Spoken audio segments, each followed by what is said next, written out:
श्रृंखला हमारी बीमारियों की है। बीमारियों को हम डिटेल में समझते हैं और उसके बाद इसके निवारण के बारे में समझते हैं। तो आज हम जिस बीमारी के बारे में चर्चा करने जा रहे हैं वो बीमारी भी आज के वक्त पे बहुत ही ज्यादा स्तर पे दिन प्रतिदिन बढ़ती जा रही है और कहीं ना कहीं हम सब जानते हैं इस बीमारी का नाम। ये बीमारी मौत का दूसरा नाम कही जाती है। जी हाँ, कैंसर। कैंसर एक ऐसी बीमारी है जो मौत का दूसरा नाम है, लेकिन इससे हमें नजरअंदाज नहीं करना है। इसको हमें नजरअंदाज नहीं करना है और इससे हमें घबराना भी नहीं है, क्योंकि इसको हमें हराना है, इससे हमें हारना नहीं है। तो आइए इस चर्चा के बारे में आप डिटेल में जानते हैं। हम जानते हैं आखिर कैंसर क्या होता है, इससे कैसे हम छुटकारा पा सकते हैं, कैसे प्रिवेंट कर सकते हैं, क्योंकि ये बीमारी एक ऐसी बीमारी है जिसको प्रिवेंट करना ज्यादा बेहतर होता है रेदर देन क्योर। क्योंकि कहीं ना कहीं इस मूल मंत्र का ध्यान हमें इस बीमारी के वक्त रखना जरूरी है। क्योंकि अगर हम इस बीमारी से एक बार ग्रसित होते हैं तो हमें अनेकों प्रकार की दर्दनाक थेरेपी से होकर गुजरना होता है। हम सभी जानते हैं कि कैंसर का ट्रीटमेंट बहुत ही दर्दनाक माना जाता है।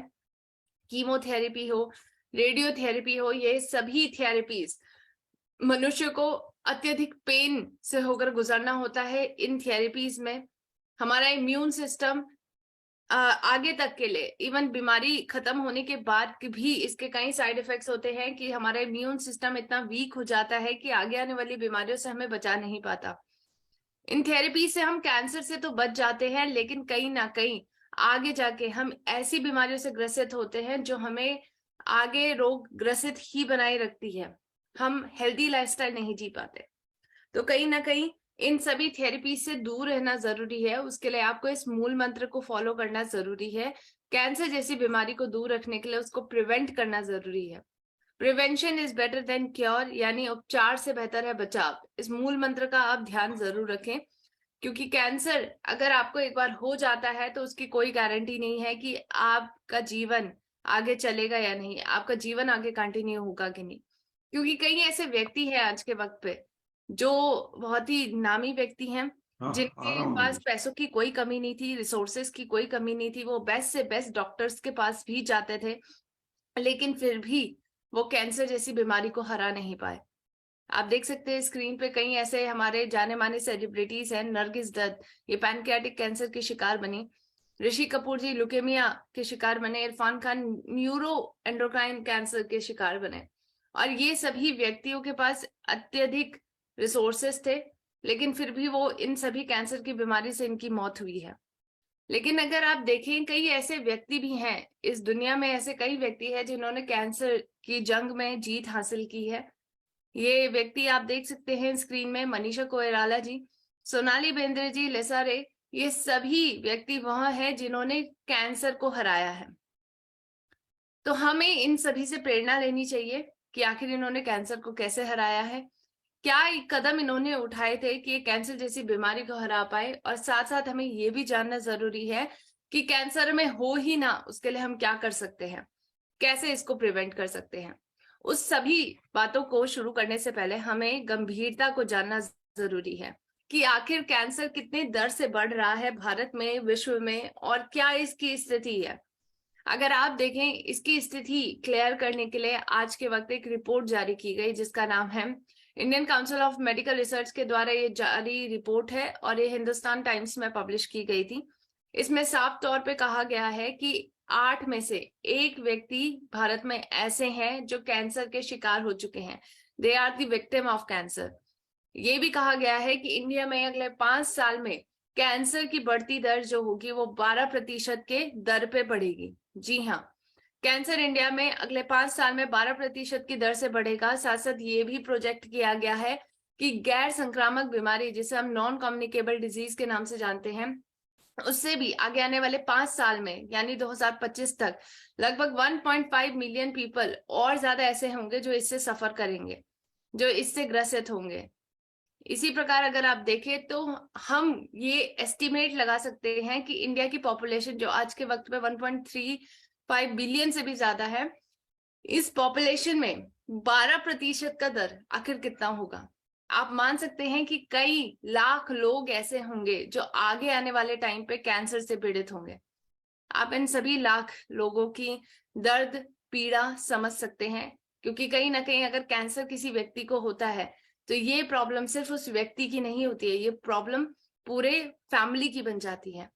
और ये सिर्फ एक व्यक्ति को ग्रसित नहीं करती है, इसके कारण कई ऐसे फाइनेंशियल खर्चे होते हैं जो अत्यधिक मात्रा पे होते हैं ट्रीटमेंट के, वो फैमिली को ही देने होते हैं। और यहाँ पर किसी भी फैमिली की फाइनेंशियल कंडीशन खराब होनी जायज है। तो एक प्रकार से आप देख सकते हैं कि कैंसर आज के वक्त पे कितनी गंभीरता के साथ बढ़ता जा रहा है। इसका स्तर बढ़ रहा है ना सिर्फ इंडिया में, बल्कि वैश्विक तरीके से भी इसका स्तर बढ़ता जा रहा है। तो एक प्रकार से इसको प्रिवेंट करना जरूरी है। हम सभी व्यक्तियों को इसके प्रति अवेयरनेस होनी जरूरी है। तो इस अवेयरनेस के लिए सबसे पहले हमें यही जानना चाहिए कि आखिर कैंसर होता क्या है। कैंसर अगर आप देखें एक प्रकार की एक गैर संक्रामक बीमारी है, यानी ये एक व्यक्ति से दूसरे व्यक्ति पे नहीं फैलती है, लेकिन ये आपकी बॉडी में कैसे डेवलप होता है, इसको जानने के लिए सबसे पहले हमें ये जानना चाहिए कि हमारी बॉडी अनेकों प्रकार के सेल से मिलकर बनी है। ट्रिलियंस ऑफ सेल से मिलकर हमारी बॉडी बनी है। ये सेल अगर आप देखें, ये सेल हमारी बॉडी के सबसे न्यूनतम इकाई के रूप में देखे जाते हैं, यानी बिल्डिंग ब्लॉक होते हैं हमारी बॉडी में। जैसे कि घर बनता है, घर में हमारी अनेकों प्रकार की ईंटों से मिलाकर हम घर का निर्माण करते हैं, उसी प्रकार हमारी बॉडी का निर्माण इन छोटे छोटे सेल्स के द्वारा होता है। ये सेल्स अगर आप देखें दो प्रकार के होते हैं, एक हेल्दी सेल होते हैं और एक अनहेल्दी सेल होते हैं, यानी एबनॉर्मल सेल होते हैं। अगर आप सेल बनने की प्रक्रिया को थोड़ा समझे तो ये सेल डिवीजन के माध्यम से बनता है। सेल डिवीजन के माध्यम से पुराने सेल की जगह नए सेल उनकी जगह लेते हैं और ये नए सेल का उत्पादन होता है पुराने सेल से ही। ये सेल डिवीजन की प्रोसेस के द्वारा होता है। जब सेल डिवीजन की प्रोसेस होती है तो कुछ प्रोसेस ऐसी होती है जो बिल्कुल आराम से हो जाती हैं, सही होती हैं, जिसमें किसी प्रकार का डिफेक्ट नहीं होता है, उसके कारण हेल्दी सेल का निर्माण होता है। लेकिन जब आपकी बॉडी में सेल डिवीजन की प्रोसेस में कुछ गड़बड़ आ जाए, कोई प्रकार का डिफेक्ट आ जाए, तो इसके कारण आपकी बॉडी में एबनॉर्मल सेल की ग्रोथ होती है। ये एबनॉर्मल सेल का जन्म जब होता है तो एक प्रकार से ये आपकी बॉडी के सेल्स के साथ ही उनके साथ रहता है, लेकिन कहीं ना कहीं एबनॉर्मल सेल और नॉर्मल सेल में बहुत बड़ा अंतर होता है। ये बड़ा अंतर आपको तब देखने को मिलता है जब इसको ब्लड सप्लाई मिलती है। नॉर्मल सेल को जब ब्लड सप्लाई मिलती है तो इनकी बढ़ने की दर, यानी इनकी ग्रोथ रेट, अगर आप इनकी ग्रोथ रेट देखें तो वो बहुत ही नॉर्मल रहती है। एक वक्त के बाद ये ग्रो होना बंद हो जाते हैं, जिसको हम एपोप्टोसिस के नाम से जानते हैं, यानी प्रोग्राम सेल डेथ। यानी एक वक्त बाद नॉर्मल सेल की डेथ हो जाती है। नॉर्मल सेल एक वक्त के बाद ग्रो करना बंद कर देते हैं, इनकी जगह पे पुराने सेल आते हैं। लेकिन एबनॉर्मल सेल्स के साथ ऐसा नहीं होता है।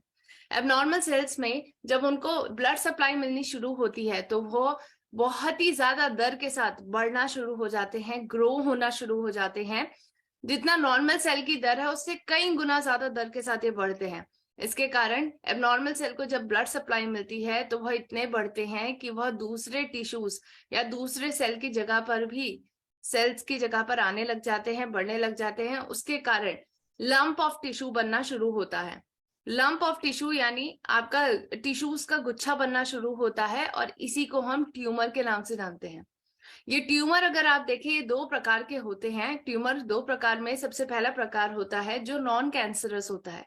ऐसा ट्यूमर जो एक वक्त बाद जिसकी ग्रोथ रुक जाती है, इसको हम गुठली के नाम से भी जानते हैं। और ये गुठली जो बनती है ये नॉन कैंसरस गुठली होती है। कहीं ना कहीं ये एक वक्त के बाद इसकी ग्रोथ रुक जाती है और इसको हम बिनाइन ट्यूमर के नाम से जानते हैं। और दूसरा अगर आप ट्यूमर देखें तो वह बहुत ही डेंजरस ट्यूमर होता है जिसके कारण कैंसर होता है, क्योंकि ये ट्यूमर बढ़ता रहता है, दूसरी जगह पे फैलता रहता है, दूसरे टिश्यूज की बाउंड्री को इन्वेड करता है, और ये होता है हमारा मैलिग्नेंट कैंसर। जी हाँ, ये मैलिग्नेंट कैंसर ही ट्यूमर का दूसरा प्रकार है। तो आप देखिए कैंसर कहीं ना कहीं आपके अंदर के छुपे रुस्तम सेल्स के द्वारा ही हो रहा है। इसके अंदर किसी प्रकार के डिफेक्ट के कारण हो रहा है। और अगर ये डिफेक्ट बढ़ता जाता है, इसकी मात्रा, एबनॉर्मल सेल की मात्रा आपकी बॉडी में बढ़ती जाती है, तो उसको ब्लड सप्लाई मिलने के रिस्क भी बढ़ते जाते हैं और इसके साथ कैंसर का रिस्क भी बढ़ता है। तो एक प्रकार से अगर आप देखें कई ऐसे रिस्क फैक्टर्स हैं आज के वक्त पे जिनके कारण हमारी बॉडी में एबनॉर्मल सेल तो होते ही हैं, लेकिन किसी की बॉडी में एबनॉर्मल सेल बहुत ज्यादा होते हैं, किसी की बॉडी में एबनॉर्मल सेल थोड़े कम होते हैं। तो जिसकी बॉडी में जितने एबनॉर्मल सेल होंगे उतना ज्यादा रिस्क फैक्टर होगा। तो एक प्रकार से अगर आप देखें, कई ऐसे रिस्क फैक्टर हैं आज के वक्त पे जो एबनॉर्मल सेल की ग्रोथ को हमारी बॉडी में बढ़ाते हैं और कैंसर के रिस्क को भी बढ़ाते हैं। तो आइए जानते हैं कौन कौन से ऐसे रिस्क फैक्टर है जिनके कारण आपको कैंसर होने की संभावना बढ़ जाती है। सबसे पहला रिस्क फैक्टर अगर आप जाने तो वह है टोबैको एंड स्मोकिंग। तंबाकू और अगर स्मोकिंग का सेवन अगर आप करते हैं तो आज ही से करना बंद करें, क्योंकि ये बेहद खतरनाक है। ऐसा अगर आप देखें, कई स्टडीज ऐसा कहती हैं, साथ साथ सेंटर फॉर डिजीज कंट्रोल भी ये मानता है कि अगर आप स्मोकिंग करते हैं तो आपका कैंसर का रिस्क बढ़ जाता है। इसके दो कारण हैं। सबसे पहला कारण, ये स्मोकिंग और टोबैको के कारण आपकी बॉडी में एबनॉर्मल सेल की ग्रोथ बढ़ती है, यानी ये एबनॉर्मल सेल ज्यादा से ज्यादा मात्रा में आपकी बॉडी में बनने लग जाते हैं, क्योंकि इसके अंदर कई प्रकार के टॉक्सिन्स होते हैं। तो इसके कारण ऑक्सीडेंट्स की मात्रा आपकी बॉडी में बढ़ती है और इसके कारण कैंसर का रिस्क भी बढ़ जाता है। इसी के साथ साथ दूसरा कारण इसका देखें तो वह इम्यून सिस्टम पे इसका प्रभाव है। कहीं ना कहीं स्मोकिंग और निकोटीन यानी टबाको का इस्तेमाल करने के कारण आपके इम्यून सिस्टम पर इसका बुरा प्रभाव पड़ता है।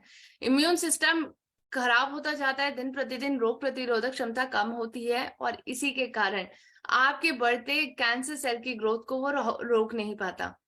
तो एक प्रकार से अगर हम देखें, हमारे इम्यून सिस्टम को तो ये खराब करता ही करता है, साथ साथ ये एबनॉर्मल सेल की ग्रोथ करने के लिए भी जिम्मेवार होता है और इसी कारण हमें इसका सेवन करना बंद करना चाहिए। ये रिस्क फैक्टर है जिससे हमें दूर रहना चाहिए। दूसरा रिस्क फैक्टर अगर आप देखें तो वह है शराब का सेवन करना। जी हाँ, शराब, अल्कोहल कंजम्पशन अगर आप करते हैं तो उससे भी आपको दूर रहने की जरूरत है, क्योंकि शराब का सेवन करना कैंसर के रिस्क को बढ़ा देता है। ऐसा कहते हैं नेशनल कैंसर इंस्टीट्यूट। ये साफ तौर पे स्टडीज के अनुसार कहा गया है कि अगर आप अल्कोहल पीते हैं यानी आप शराब का सेवन करते हैं तो आपके रिस्क फैक्टर, कैंसर का रिस्क फैक्टर बढ़ जाता है। इसके कारण अनेकों प्रकार के कैंसर होने का रिस्क भी आपको बढ़ता है। इसके साथ साथ अगर आप इसके पीछे का साइंटिफिक रीजन समझें तो साइंटिफिकली समझने का अगर आप देखें तो अल्कोहल, जिसको हम इथेनॉल के नाम से भी जानते हैं, इथेनॉल जब आपकी बॉडी में जाता है तो इसके कारण एक केमिकल का प्रोडक्शन हमारी बॉडी में होता है, यानी इस इथेनॉल को ब्रेक डाउन करके एक ऐसे केमिकल में तोड़ा जाता है जो बहुत ही टॉक्सिक केमिकल होता है। इस केमिकल का नाम है एसिटल्डिहाइड। एसिटल्डिहाइड एक ऐसा टॉक्सिक केमिकल है जिसके कारण आपका डीएनए डैमेज होता है। डीएनए डैमेज होने का मतलब यहाँ पर इसके क्रोमोसोम्स में रीअरेंजमेंट में प्रॉब्लम आएगी या फिर डीएनए के कॉपिंग में मिस्टेक आएगी।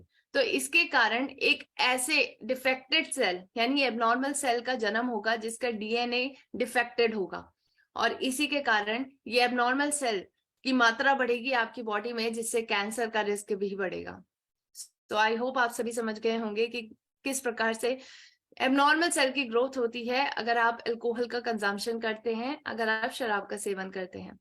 इसी के साथ अब तीसरा रिस्क फैक्टर अगर हम समझें तो वह है प्रोसेस फूड का सेवन करना, केमिकल युक्त पदार्थों का सेवन करना। जी हाँ, आज के वक्त पे हम सभी बहुत पसंद करते हैं कि हम चिप्स खाएं। चिप्स के पैकेट्स बच्चों को दिए जाते हैं। जब भी हम किसी के घर जाते हैं एज ए एल्डर तो हम बच्चों के लिए कुछ ना कुछ लेके जाते हैं। उसके लिए हम प्रोसेस फूड्स का ज्यादा सेवन करते हैं। बच्चों को भी चिप्स आज के वक्त पे पसंद है। इसके साथ साथ एडल्ट्स में भी ये देखा गया है कि स्नैक्स के तौर पे हम कई प्रकार के ऐसे प्रोसेस फूड का सेवन करते हैं। तो अगर आप देखिए, ये सभी प्रोसेस फूड बेहद खतरनाक हैं, क्योंकि ये अनहेल्दी हैबिट, अनहेल्दी लाइफस्टाइल की तरफ हमें लेके जा रहे हैं। अगर आप देखें आज के वक्त पे मेयोनीज युक्त पदार्थ या फास्ट फूड्स का सेवन भी अत्यधिक हो चुका है, जो एक बहुत ही अनहेल्दी ईटिंग हैबिट है। और इसका सेवन अगर आप बहुत ज्यादा मात्रा में करते हैं तो आपको ना तो न्यूट्रिएंट्स मिलते हैं, साथ साथ आपकी हेल्थ भी इससे डेटोरिएट होती है। तो एक प्रकार से अगर आप देखें, इस प्रोसेस फूड से हमें बचना है, क्योंकि इसके कारण कैंसर का रिस्क भी बढ़ जाता है। इसके कारण आपके एबनॉर्मल सेल की ग्रोथ बढ़ती है, इम्यून सिस्टम हेल्दी नहीं रहता है और इसके कारण आपके कैंसर सेल की ग्रोथ को कोई रोक नहीं पाता। इसी प्रकार से अगर आप देखें, एक और स्टडीज आज के वक्त पे इसकी चर्चा भी बहुत ज्यादा हो रही है कि क्या रेड मीट का सेवन करने से कैंसर होता है। रेड मीट, प्रोसेस मीट एक प्रकार से आज के वक्त पे इंडिया में तो इसका कम ही उपयोग होता है, लेकिन बाहरी दुनिया में यानी देश विदेश में इसका काफी उपयोग किया जाता है। और अगर आप रेड मीट में देखें तो इसमें एक प्रकार का कंपाउंड पाया जाता है जिसको हम नाइट्रेट के नाम से जानते हैं। ये नाइट्रेट बेहद खतरनाक होता है, क्योंकि इसका सेवन अगर आप लंबे वक्त तक करेंगे तो ये कैंसर का एक बहुत बड़ा कारण माना जाता है। इसको टाइप 1 कैंसर कॉजिंग एलिमेंट यानी एजेंट के रूप में देखा जाता है। और WHO ने इसे हाईएस्ट लेवल पे रखा है, लेवल 1 का कार्सिनोजेनिक एलिमेंट के रूप में रखा है। इसी के बेसिस पे अगर आप देखें तो आपको किस प्रकार की डाइट का सेवन करना है, आपको इस प्रकार की डाइट का सेवन करना है जो प्लांट बेस्ड डाइट हो, हेल्दी डाइट हो, जो आपको अनेकों प्रकार के न्यूट्रिएंट्स प्रोवाइड करे। साथ साथ कल के चैप्टर में जो हमने देखा कि आप वह है, you are what you digest, जो आप डाइजेस्ट करते हैं। तो इन सभी प्लांट बेस्ड डाइट का इस्तेमाल करना जरूरी है, क्योंकि इसके अंदर न्यूट्रिएंट्स तो है, साथ साथ अगर आप इसको अच्छे से चबाएंगे, कल की क्लास को फॉलो करेंगे, तो उससे आपको इसके न्यूट्रिएंट्स इसके आपकी बॉडी में ज्यादा अच्छी तरीके से एब्जॉर्ब होंगे। तो एक प्रकार से इसको भी हमें फॉलो करना है। फोर्थ रिस्क फैक्टर आज के वक्त पे हमारी खुद की लाइफस्टाइल ही बन चुकी है। जी हाँ, आज हम इस प्रकार की लाइफस्टाइल जी रहे हैं जो निष्क्रिय है, जिसमें किसी भी प्रकार की फिजिकल एक्टिविटीज हम बहुत कम करने लगे हैं। एक सिडेंटरी लाइफस्टाइल का हम आज के वक्त पे पालन करते हैं, और ये सिडेंटरी लाइफस्टाइल ही आज हमें अनेकों प्रकार के कैंसर के रिस्क की तरफ बढ़ा रही है, क्योंकि कहीं ना कहीं यह हमें अनेकों प्रकार की गैर संक्रामक लाइफस्टाइल डिसऑर्डर्स की तरफ भी भेज रही है। साथ साथ हमारी बॉडी में एबनॉर्मल सेल की ग्रोथ के लिए भी रिस्पॉन्सिबल है। तो एक प्रकार से अगर आप चाहते हैं कि आप कैंसर से मुक्ति पाए, अपनी लाइफस्टाइल को चेंज करना जरूरी है, लाइफस्टाइल को सक्रिय बनाना जरूरी है, और सक्रिय बनाने के लिए आपको लगभग 1 घंटा तो अपने आप के लिए निकालना पड़ेगा। ये 1 घंटे में आप वॉकिंग कर सकते हैं, जुम्बा, एरोबिक्स, योगा कर सकते हैं। आज के वक्त पे आपके पास बहुत सारे ऑप्शंस हैं, अपने मनपसंद ऑप्शन के साथ जाएं, लेकिन एक्सरसाइज आप जरूर करें, क्योंकि ये आपका मी टाइम है, आपका अपना टाइम है, जिसको फॉलो करना जरूरी है, जिससे आप हेल्दी रह सकें। अब हम फिफ्थ रिस्क फैक्टर की तरफ अगर बढ़ें तो वो कहीं ना कहीं हमारे कंट्रोल में नहीं है। ये फिफ्थ रिस्क फैक्टर ऐसा रिस्क फैक्टर है जो हमारे आसपास के एनवायरनमेंट में हमें मिलता है, और वो पॉल्यूशन और यूवी रेडिएशन के फॉर्म में मिलता है। हम सभी जानते हैं आज के वक्त पे बहुत सारे पॉल्यूटेंट्स हमारे आसपास है, चाहे वो एयर पॉल्यूटेंट हो जिसमें PM 2.5 या फिर PM 10 है, या अनेकों प्रकार के पॉल्यूटेंट, सॉक्स, नॉक्स गैसेस हैं, ये सभी हमारे आसपास पाए जाते हैं। सॉइल हो, वाटर हो, एयर हो, नॉइज पॉल्यूशन है, सभी प्रकार के पॉल्यूशन आज के वक्त पे हमारे आसपास पाए जाते हैं। यूवी रेडिएशन का बढ़ता स्तर भी कहीं ना कहीं आज के वक्त पे कैंसर कॉजिंग माना जाता है, क्योंकि इसके कारण हमारी बॉडी में ऑक्सीडेंट्स का उत्पादन किया होता है।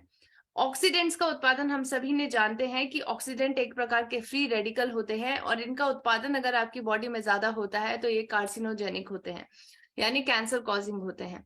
इसीलिए आज के वक्त पे हमें इसको कम करना जरूरी है। कम करने के लिए आप क्या कर सकते हैं, आप हेल्दी डाइट का इस्तेमाल कर सकते हैं, रॉ फ्रूट्स और वेजिटेबल का सेवन कर सकते हैं, साथ साथ एंटीऑक्सीडेंट्स का इस्तेमाल करके आप ऑक्सीडेंट्स को न्यूट्रलाइज कर सकते हैं, जिससे कैंसर का रिस्क भी कम हो सकता है। अब आप देखें सिक्स्थ रिस्क फैक्टर अगर हम देखें तो ये हम मनुष्यों से भी लंबे समय तक इस अर्थ में पाए जाते हैं, और वो आज भी पाए जाते हैं। वायरसेस और बैक्टीरिया या किसी भी प्रकार की माइक्रोबियल कम्युनिटी अगर आप देखें तो ये कम्युनिटी हम सभी मनुष्यों की रोग प्रतिरोधक क्षमता के एक बहुत बड़े दुश्मन है, क्योंकि अगर ये हमारी बॉडी में जाते हैं तो एक प्रकार से अनेकों प्रकार के रोगों को जन्म दे सकते हैं। बैक्टीरियल इन्फेक्शन हो, फंगल इन्फेक्शन हो, इन सभी इन्फेक्शंस के कारण एब्नॉर्मल सेल की ग्रोथ आपकी बॉडी में बढ़ती है, और इसके कारण कैंसर होने की संभावना भी बढ़ जाती है। इसी तरह अगर आप देखें हेपेटाइटिस, क्रोनिक हेपेटाइटिस के कारण भी कैंसर की संभावना बढ़ती है। तो आप अगर ये सभी समस्याएं देखें तो ये सभी समस्याएं आपके माइक्रोबियल कम्युनिटी के द्वारा हो रही है, तो इसको न्यूट्रलाइज करने के लिए हमें इम्यूनिटी बूस्टर्स का इस्तेमाल करना जरूरी है। इम्यूनिटी बूस्टर्स हम सभी के लिए जरूरी है हेल्दी रहने के लिए, क्योंकि अगर आपकी इम्यूनिटी स्ट्रांग रहेगी तो वो कैंसर सेल की ग्रोथ को रोक भी सकती है। साथ साथ जो कैंसर कॉजिंग एजेंट हैं, ये सभी प्रकार के रोगाणु और विषाणु, इनको हमारी बॉडी में रोग पैदा करने से रोकने का काम हमारी रोग प्रतिरोधक क्षमता का है। तो तो एक प्रकार से उसको स्ट्रांग बनाना जरूरी है, उसके लिए आपको इम्यूनिटी बूस्टर्स का इस्तेमाल करना जरूरी है। इसी प्रकार अगर हम 7वें रिस्क फैक्टर की तरफ बढ़े तो वह है हमारा इन्फ्लामेशन, यानी अनेकों प्रकार की सूजन जो हमारी बॉडी के अंदरूनी तौर पे पाई जाती है। बाहरी तौर की सूजन तो हम समझ जाते हैं, लेकिन अंदरूनी तौर की सूजन हम कहीं ना कहीं डिटेक्ट नहीं कर पाते हैं, और इसी के कारण ये मिसिंग फैक्टर बन जाता है। तो अगर आप चाहते हैं कि कैंसर से आप दूर रहे, तो इस सूजन से भी आपको दूर रहने की जरूरत है, और उसके लिए आप क्या कर सकते हैं। अब हम अगर निवारण के बारे में बात करें, सॉल्यूशन के बारे में बात करें, तो सॉल्यूशन में हमारे पास आज के वक्त पे अनेकों प्रकार के ऐसे पदार्थ है जिनमें हम टर्मरिक, जिंजर, गार्लिक, इन सभी का इस्तेमाल कर सकते हैं, क्योंकि इसके अंदर एंटी कैंसर एजेंट की प्रॉपर्टी पाई जाती है। लेकिन कहीं ना कहीं बात और सवाल फिर दोबारा वहीं पे आता है कि क्या हमारी अफोर्डेबिलिटी है इनको डेली इस्तेमाल करने के लिए, और क्या हम प्रयास करने के लिए तत्पर हैं। प्रयास कहीं ना कहीं हम करने से रह जाते हैं, इसीलिए आज एक ऐसा प्रोडक्ट आ चुका है जिसका नाम है गामा ओरिजिनॉल, जो आप सभी की प्रॉब्लम्स को दूर कर सकता है, कैंसर से आपको मुक्ति दिला सकता है, इसको प्रिवेंट कर सकता है। एक बेहतरीन प्रिवेंटेबल एजेंट है ये, जिसके अंदर बेहतरीन एंटी कैंसर प्रॉपर्टीज पाई जाती हैं। अगर आप देखें, इसके अंदर बहुत सारी प्रॉपर्टीज के गुण हैं, और ये गुण ही इसको एक रामबाण इलाज की तरह साबित करते हैं। इसके अंदर पावरफुल नेचुरल एंटीऑक्सीडेंट की प्रॉपर्टी पाई जाती है, साथ साथ ही आपकी सूजन को कम कर सकता है, खत्म कर सकता है। इसके अंदर एंटी इन्फ्लामेटरी प्रॉपर्टी पाई जाती है, इम्यूनिटी को बूस्ट करने के लिए इसके अंदर इम्यूनिटी बूस्टिंग एजेंट की तरह काम करने की प्रॉपर्टी पाई जाती है। ये तीनों प्रॉपर्टीज हमें कैंसर से दूर रख सकती है, कैंसर जैसी बीमारी से हम सभी का बचाव कर सकती हैं। तो एक प्रकार से गामा ओरिजिनॉल एक बेहतरीन एंटी कैंसर एजेंट है। अगर आप देखें, इसके ऊपर कई स्टडीज हो चुकी हैं। ये स्टडीज आप www.original.in साइट पे जाके देख सकते हैं। ये स्टडीज में 2015, 13 और 2012 की स्टडी यहाँ पर साफ तौर पे बताती है कि किस प्रकार गामा ओरिजिनॉल अनेकों प्रकार के कैंसर से आपको बचा सकता है। स्पेशली प्रोस्टेट कैंसर पे यहाँ पर उसके ट्रीटमेंट में देखा गया कि गामा ओरिजिनॉल ने बेहतरीन काम करा है प्रोस्टेट कैंसर के ट्रीटमेंट में। इसी प्रकार 2013 की स्टडी यहाँ पर साफ तौर पे बताती है कि किस प्रकार साइटोटॉक्सिक एजेंट के रिडक्शन में काम करा है गामा ओरिजिनॉल में, साथ साथ कैंसर कीमो प्रिवेंशन में भी बेहतरीन काम करा है गामा ओरिजिनॉल ने। इसके साथ 2012 की स्टडी में साफ तौर पे ये देखा गया है कि गामा ओरिजिनॉल बेहतरीन तरीके से काम करता है कैंसर सेल की ग्रोथ को रोकने में, क्योंकि ये एंजियोजेनेसिस के प्रोसेस को इनहिबिट करता है। अब अगर आप एंजियोजेनेसिस की प्रोसेस को समझे, तो ये एक ऐसी प्रोसेस है जिसके कारण जो उस प्रोसेस या माध्यम को कही जाती है जिससे ब्लड सप्लाई हमारे कैंसर सेल को मिलती है, यानी कैंसर सेल को जो ब्लड सप्लाई मिलती है उस पूरी प्रक्रिया को हम एंजियोजेनेसिस के नाम से जानते हैं। तो एंजियोजेनेसिस को कट डाउन करने का काम करता है गामा ओरिजिनॉल, यानी इस ब्लड सप्लाई को कट डाउन करता है गामा ओरिजिनॉल, जिसके कारण कैंसर सेल्स को ब्लड सप्लाई नहीं मिलती है और इसके कारण वो ग्रो भी नहीं करते हैं।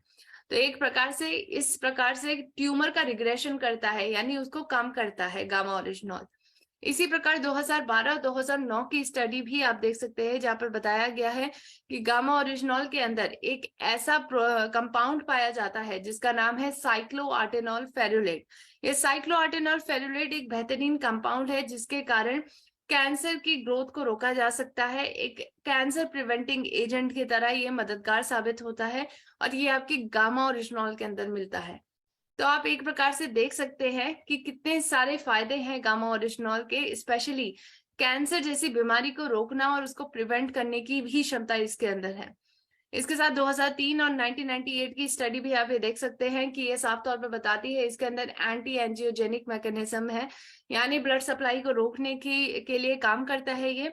1998 की स्टडी भी यहाँ पर साफ तौर पर बताती है कि किस तरीके से जिन चीजों से ट्यूमर प्रमोटिंग इफेक्ट होता है उसको न्यूट्रलाइज करने का काम करती है ये, क्योंकि इसके अंदर साइक्लोआर्टेनॉल फेरुलेट होता है। तो आप इन सभी स्टडीज को डिटेल में जाके देख सकते हैं www.original.in साइट पे, और पता कर सकते हैं कि आखिर कितनी सत्यता है हमारे प्रोडक्ट में, हमारे गामा ओरिजिनॉल में, क्योंकि ये सभी स्टडीज ही एक आधारभूत शिला है हमारी सभी प्रकार के क्लेम्स की। तो एक प्रकार से आप इनको जाके चेक जरूर करें, गूगल में आप जाके इनको जरूर चेक करें। साथ साथ इन सभी क्लेम्स को बढ़ावा देते हैं, इनको सपोर्ट करते हैं हमारे जाने माने डॉक्टर राहुल भार्गव जी। जी हाँ, इनका कैंसर मुक्त भारत का मिशन ऑलरेडी चल रहा है। ये भी इस एम्बिशियस मिशन के साथ आज के वक्त में भारत को कैंसर मुक्त बनाना चाहते हैं। इसी के साथ ये फोर्टिस हॉस्पिटल नोएडा के जाने माने डॉक्टर हैं। इनका कहना है कि गामा ओरिजिनॉल का इस्तेमाल करना हम सभी के लिए बेहद जरूरी है, क्योंकि एक बेहतरीन प्रिवेंटेबल एजेंट है, कैंसर जैसी बीमारी को प्रिवेंट कर सकता है। साथ साथ अगर आपको कैंसर हो भी जाता है तो उसके लिए भी ये 2 प्रकार से काम करता है। ये कैंसर की सेल की ग्रोथ को रोकता है। इसका कारण अगर आप देखें, सबसे पहले ये नॉन किलिंग सेल्स को एक्टिवेट करता है।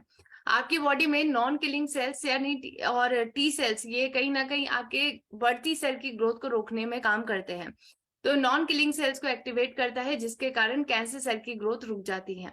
दूसरा तरीका जो डॉक्टर साहब ने बताया कि गामा ओरिजिनल किस प्रकार से कैंसर के ट्रीटमेंट में काम करता है, वह है एंजियोजेनेसिस के प्रोसेस को रोकना।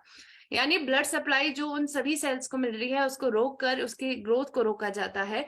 तो इस प्रकार से डबल इंजन के साथ आपका काम करता है गामा ओरिजिनॉल, और एक बेहतरीन कैंसर प्रिवेंटिंग एजेंट की तरह यहाँ पर और काम करता है।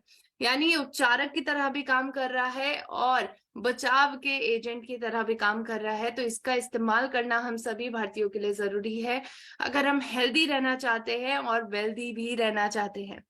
तो आज का सेशन हम यही समाप्त करते हैं। आई होप आप सभी को कैंसर की बीमारी किस प्रकार से होती है, क्या होती है, उसको कैसे प्रिवेंट कर सकते हैं, क्या रिस्क फैक्टर है, ये सभी आपको डिटेल में समझ में आया होगा। तो इसी के साथ मैं अपनी वाणी को विराम देती हूँ और आप सभी को बहुत ज्यादा धन्यवाद देती हूँ, क्योंकि आप सभी ने मुझे बहुत ही पेशेंसली सुना है। इसके लिए थैंक यू। और आप सभी स्वस्थ हो, इसी मंगल कामना के साथ मैं अपनी वाणी को विराम देती हूँ। Thank you sir.